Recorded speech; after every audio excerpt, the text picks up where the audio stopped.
Ave Maria Purissima, Ave Maria Purissima, Ave Maria Purissima. Sa pangalan ng Diyos Ama, ng Anak, ng Espiritu Santo. Amen. Amen. Isang mapagpala at magandang gabi sa ating lahat, mga magulang at mga kapatid. At ganoon din siyempre po sa lahat po ng nakikiisa sa ating online mass. Palapakan nga natin ang ating Panginoon.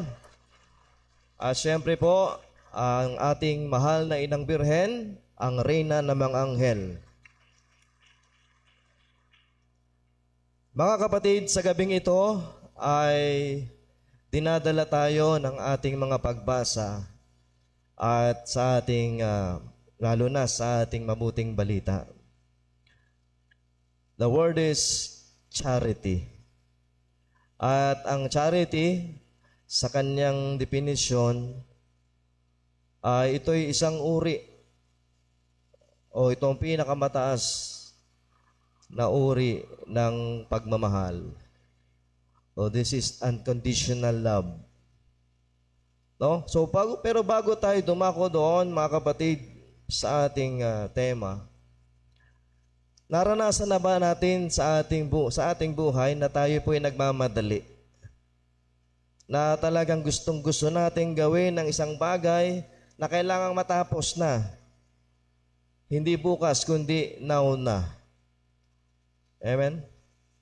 Maraming aspeto sa ating buhay na tayo po, we need to accomplish one thing or one task.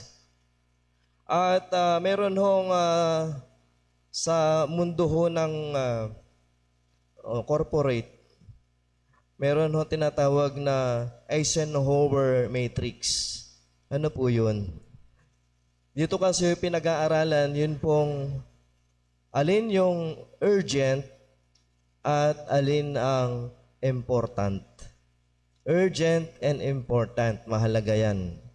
Kasi minsan, nagmamadali tayong gawin kasi urgent, pero hindi pala importante. O kaya, importante, pero hindi naman siya urgent. O kaya naman, pareho. Importante na, urgent pa. O kaya naman merong hindi naman urgent, hindi rin importante. Pero doon tayo minsan nakatutok. Ano yan? Alam niyo na yan. Ano ba yung mga hindi importante pero yun ang ating pinagkakagawa? So, ibig sabihin mga kapatid, dinadala tayo sa ating pagbasa kapagkat sa unang pagbasa pa lang, there's a sense of urgency na ang Diyos kailangan niyang magpadala ng mga salot sa Ehipto upang sa gayon malaman o makilala ng parao kung sino ang Diyos.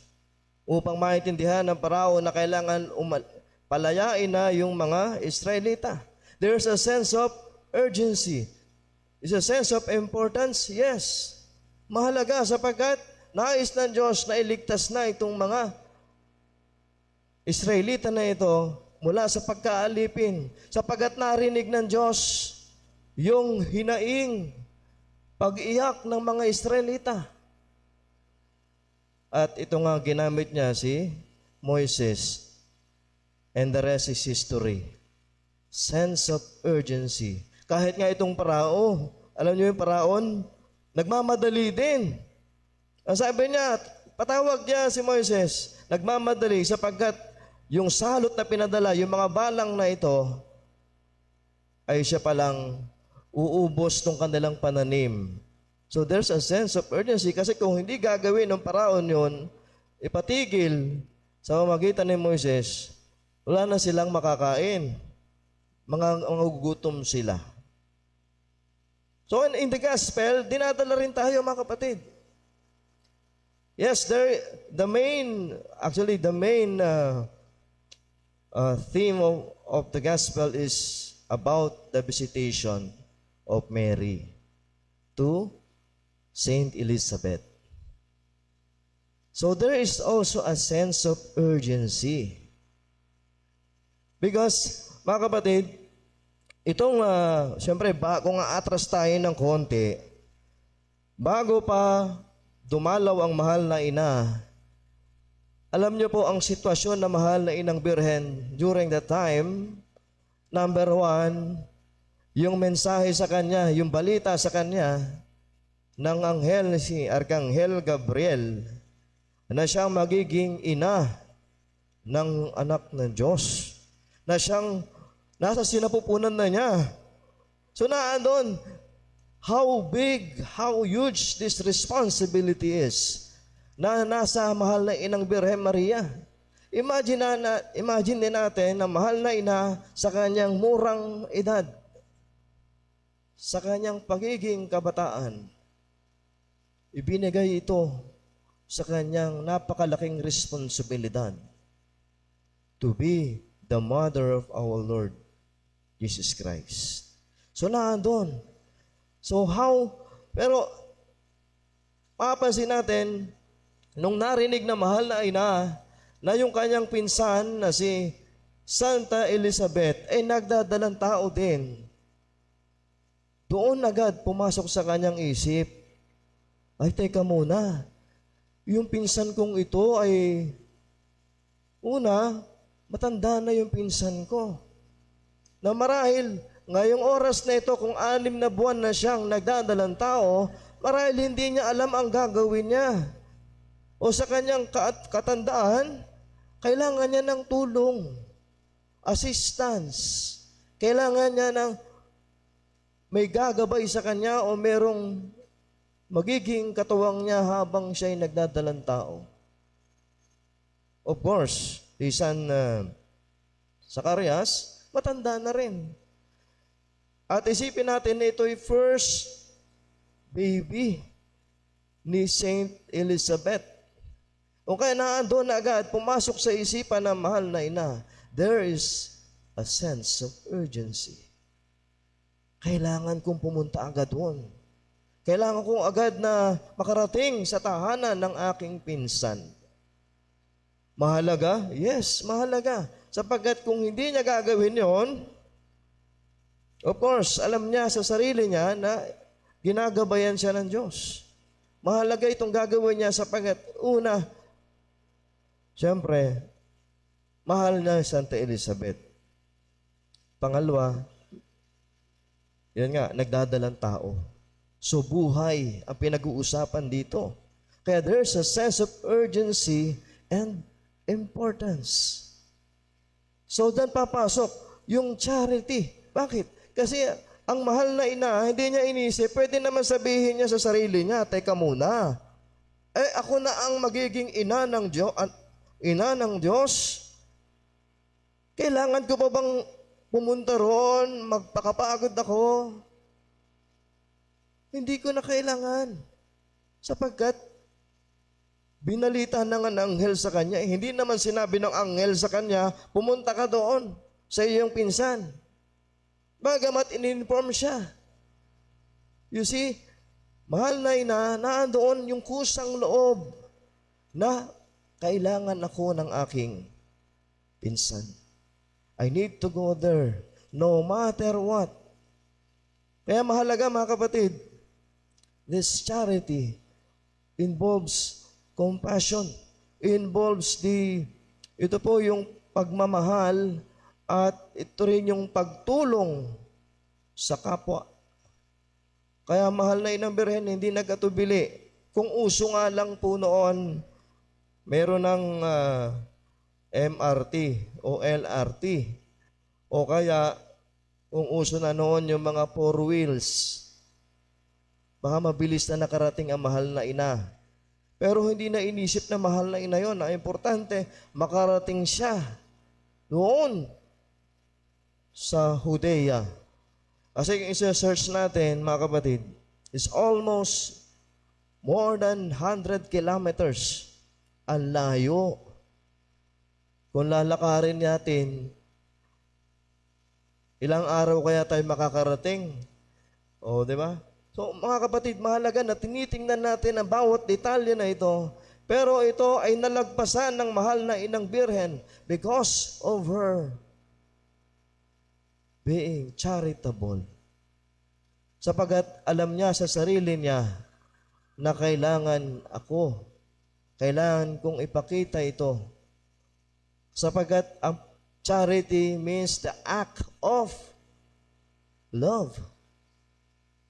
Hindi po pwedeng mahal ko yung pinsan ko, pero bahala na siya. Matanda na naman siya. So, hindi ganoon na mahal na ina. So, there must have an act to show your love. There must not just an act, but also to think of your loved ones. That's also charity. Dapat iniisip mo pa lang. Dapat sa isipan mo na doon yung iyong paghahangad na makatulong sa iyong kapwa. Ayan, eto na. So, ang mahal na ina, sa haba ng kanyang nilakbay, marahil sa daan, marami ring mga pwedeng sumagabal. Kapag sa daraanan naman, wala naman pong Meralco nun. Na bawat kanto, may ilaw. So, almost 4 to 5 days na paglalakbay. Isipin natin yan, na ang mahal na ina ay maaari siyang mapahamak habang nasa daan. Subalit dahil sa kanyang pagmamahal, sa kanyang pag-ibig. Ito kasi nag-uumapaw eh. Yung pag-ibig ng mahal na ina, mga kapatid, nag-uumapaw sapagkat ito'y kaloob ng Diyos. Ang pag-ibig na ito ay kailangan niyang ipakita o ipadama sa kanyang kapwa. Kaya mahal na ina, whatever it takes, I need to go there because she needs me. Kaya po mga kapatid, napakagandang pagnilayan nating mabuti na ang mahal na ina sa kanyang paglalakbay. So, ang mahal na ina, she carried, siyempre, hindi lang naman solo siyang nagpunta roon, daladala niya ang anak ng Diyos. At sa isang iglap, o kaya ano mangyari, maaaring kailangan din niyang ingatan ng Panginoon. Sapagkat nasa kanyang sinapupunan ng Panginoong Yesus. But of course, there is a trust. There is a faith in her upang ituloy niya yung gagawin niya. Kaya papasok pa rin tayo, there's a sense of urgency. There's a sense of importance. Kaya kailangan niya pumunta roon. At ito na mga kapatid, nung nakarating na siya, is again another message to all of us tonight na ang Panginoon ay nais ipakilala niya ang kanyang ina ngayong gabing ito. Of course, ang kapistahan ngayon ay para sa pagkaparangal o yung ating nobinaryo ay para sa pagkaparangal sa ating mahal na ina bilang reyna ng mga anghel. But this time, ipinakikita rito, is more than a queen. He's a mother of our Lord Jesus Christ. Kaya 3 things. Mary as the bearer of God. Kaya nga dito po pumapasok mga kapatid, na siya ay tinuturing na simbahan na ina ng ating Panginoon. Ina ng Diyos. Nung narinig ni Santa Isabel, ito mula sa bibig ni Santa Isabel, mula sa kanyang tinig, sinabi niya, sino ako para dalawin ng ina ng aking Panginoon? You see how humble Saint Elizabeth was during the time na ganun ang kanyang kataas na pagtingin sa mahal na inang Birhen Maria. Na during the time, siya po ay puspos ng Espiritu Santo. So, ibig sabihin, mga kapatid, ang tao na napupuspos ng Espiritu Santo, doon mo malalaman na kanyang sinasabi ay pawang katotohanan na nanggagaling mismo sa Diyos ang kanyang winiwika. Kaya sino siya? So, ibig sabihin, mga minamahal, hindi siya karapat-dapat dalawin ng mahal na birhen. Yun ang tingin niya sa sarili niya.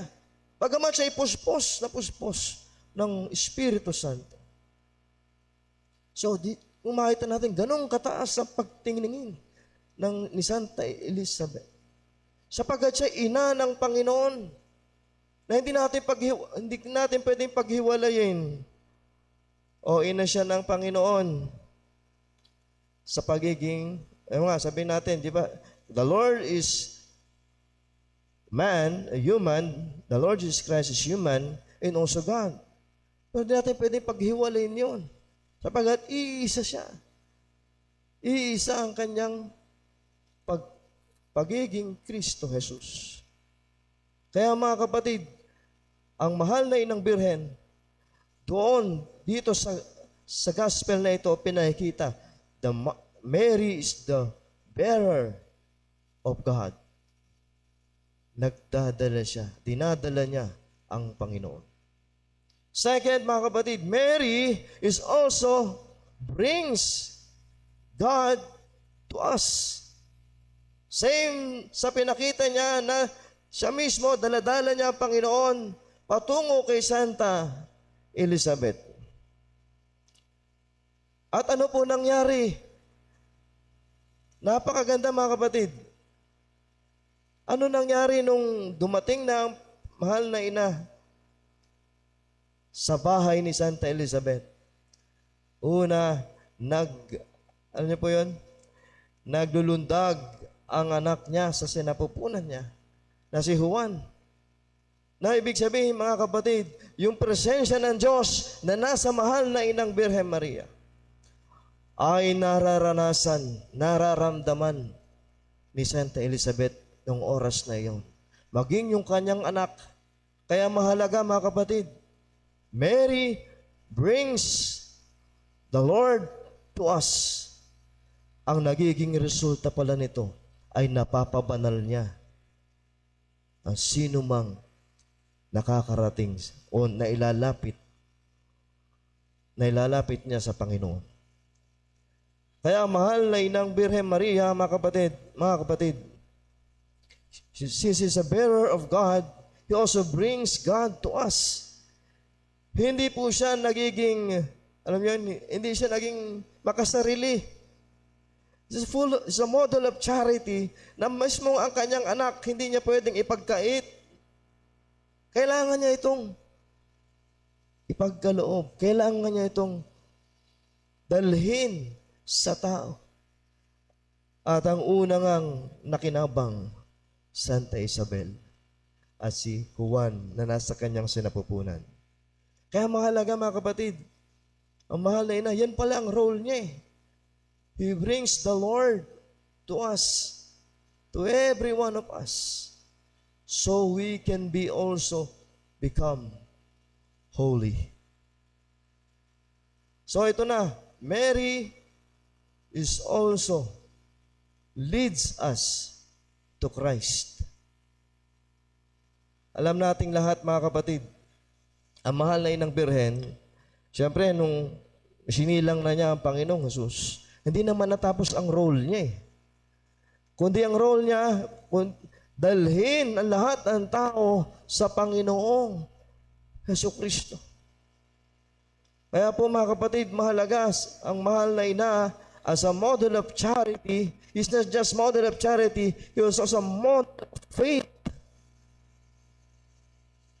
Siya ay modelo ng isang pananampalataya kung paano tayo mananampalataya sa Panginoong Hesus. Na dapat na doon lagi yung kababaan natin, na doon lagi yung ating pagiging bukas palad, pagiging mapagkawang gawa natin sa kapwa. Yan ang mahalagang aral mga kapatid sa gospel na ito. It's not just a simple visit. Hindi lang po ito basta isang pagdalaw, kundi napakaganda at napakalinaw na mensahe sa atin na pagdalaw ng mahal na ina ay hudyat ng kaligtasan. Ang hudyat ng plano ng Diyos na kung ang tao ay lalapit sa Diyos ay magiging banal. Yun ang naranasan ni Santa Isabel at ni San Juan. Kaya mga kapatid, samantalahin natin ang pagkakataon na ito na ngayon inasa nobinaryo tayo na mahal para sa mahal na Inang Birhen Maria. Our Mother, the Blessed Mother, is always inviting us, leading us to His Son, our Lord Jesus Christ. At isa pa mga kapatid na dapat natin maintindihan, ang presensya ng Diyos ay hindi natin mararamdaman kung wala ang Espiritu Santo. Kung wala ang yung Espiritu Santo na ito na siyang nag-uudyok sa atin upang ipaalam sa atin para ma-recognize natin na presensya ng Diyos ay nariyan. Because of the power of the Holy Spirit. Yun ang ginawa niya kay Santa Isabel. Napuspos siya ng Espiritu Santo kung kaya't nakilala niya. Walang nagsabi sa kanya na si Maria, of course, alam niyang pinsan niya. Pwede niya masabihin, oh, mahal kong pinsan. But buti na lang dumating ka. Hindi yun na sinabi niya. At ang wika niya, sino ako para dalawin ng ina ng aking Panginoon? At ang nagsabi sa kanya, walang iba kundi mismo ang Espiritu Santo. Ang Espiritu Santo hindi tumitigil. Kaya po ang lahat ng mga napupuspos ng Espiritu Santo, inihahayag sa kanila ang katotohanan. Nararamdaman nila ang presensya ng Diyos. Kaya mahalaga mga kapatid, we need to pray to God the Holy Spirit na sumaatin lagi siya upang sa gayon maranasan na katulad na naranasan ni Santa Isabel. Nung lumapit ang mahal na Inang Maria, naranasan nila ang kabutihan, ang pagmamahal, ang kagandahan loob ng Diyos sapagkat dinalaw siya ng ina ng ating Panginoon. Palapakan natin mga kapatid ang Panginoon. So, anong challenge sa atin mga kapatid? What is challenge for us? Lalo na sa panahong ito, ang Diyos noon pa man, kahit hanggang ngayon, siya po'y nagmamadali. Bakit po nagmamadali? Tandaan natin mga kapatid, noon tayo po'y hinirang ng Diyos, kung tinawag tayo, day 1, tumatakbo na yung metro. Alam niyo ba yun? Tumatakbo na yung metro mo, o metro na nating lahat, na kailangan meron kang gawin, na hindi po pwede na ikaw ibinasbasan, na tayo ibinasbasan, ng mahal na kung tinawag ka na pero wala kang gagawin. There must have the sense of urgency. At para maramdaman mo yon, maintindihan mo, muna dapat, ano ba yung kalooban ng Diyos? Ano ba yung plano ng Diyos sa akin? Katulad ng mahal na ina. Ang mahal na ina, malinaw sa kanya yung plano ng Diyos sa kanya. Kaya alam niya, alin yung mahalaga, alin yung kailangan dapat gawin ng oras na yon. Because this is it. Hindi ko na kailangan, sabi na mahal na ina, kung ating medyo malikot ang ating isip, sabihin ng mahal na ina, hindi ko na kailangan ipagpabukas pa ito. I need to go. I need to go there. Because she needed me. So ganun dapat tayo. Huwag nating ipagpabukas ang mga bagay na kaya pala nating gawin. Kasi po mga minamahal, yung challenge sa bawat isa, na dapat bawat araw wag nating hayaan na masayang ang oras natin sa mga walang kabuluhan. We need to know what is really important bilang mga hinirang, bilang mga tinawag ng Diyos. Ano ba ang importante ngayon? And what is the urgency? Kaya po mahalaga na tayo'y nagbabasa. Nagbabasa tayo ng balita, nagbabasa tayo ng, hindi lang ng balita, ng hangin. Ano ba nangyayari sa paligid natin? Is this really affects kung ano yung ginagawa ko? Ito nagiging epekto. Kaya mahalaga mga kapatid, na dapat ngayon pa lang naintindihan natin yung gampanin natin bilang hinirang, bilang lalo tigit tinawag ang mga kabataan. Hindi lang na mga kabataan ang tinatawag ngayong panahong ito, kundi pati na rin ang mga magulang na dapat meron tayong kaisahan na maintindihan natin sa mundong ito. May mahalaga na dapat natin tayong gawin ng mabilisan. May mga bagay na dapat tayong iprioridad. At nakikita natin, one of the priorities of the church is our youth. Ang kabataan natin, dapat sila ang ating tinutulungan. Dapat sila ang dinadala natin higit sa ating Panginoon na ginagawa ng mahal na Inang Birhen Maria. It's a challenge for us. Na dapat na doon yung pagiging mapagmalasakit natin.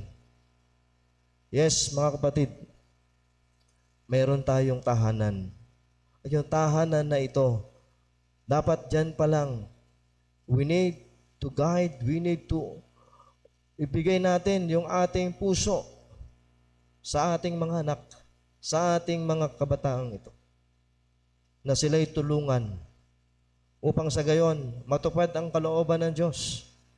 Di ba? Ang kalooban ng Diyos, pangarap ng Diyos, ang kabataan ay hindi lamang pag-asa ng bayan, kundi pag-asa ng bayan ng Diyos sa lupa at sa langit. So this is a very timely, mga kapatid, this novena for the Queen of Angels, na dapat yung mga anak niya, makita niya rito. Siyempre, yung mga anak ng mga kabataong auxiliaries, hindi sila makakarating kung wala ang inyong support, mga magulang, mga kuya, mga ate. Sapagat, yun nga, yung metro na ito na binabanggit natin, dating ang time, yung metro na yan, titigil. At kailangan mo nang isubmit. O tapos na ang metro. O kailangan nang ipasa. Sabi sa school, finish or not finish, pass it now. Kaya mahalaga, mga kapatid, isa pa sa ating challenge, we need to have that charity in our heart. Napakaganda, may simbahan tayo. Ang simbahan na ito, tinuturuan tayo kung paano tayo magbigay, kung paano tayo tumulong magmalasakit sa ating kapwa. Walang pwedeng magturo sa atin ito, kundi ang Diyos. Sapagat una, ang Diyos ang nagbigay. Ang Diyos ang tumutulong sa atin. So dapat ganoon din tayo, maging daan din tayo ng pagkakawang gawa, pagmamalasakit sa bawat isa, lalo tigit yung mga nangangailangan. Amen. Ave Maria Purisima. Sa pangalan ng Diyos Ama, Anak at Espiritu Santo. Amen.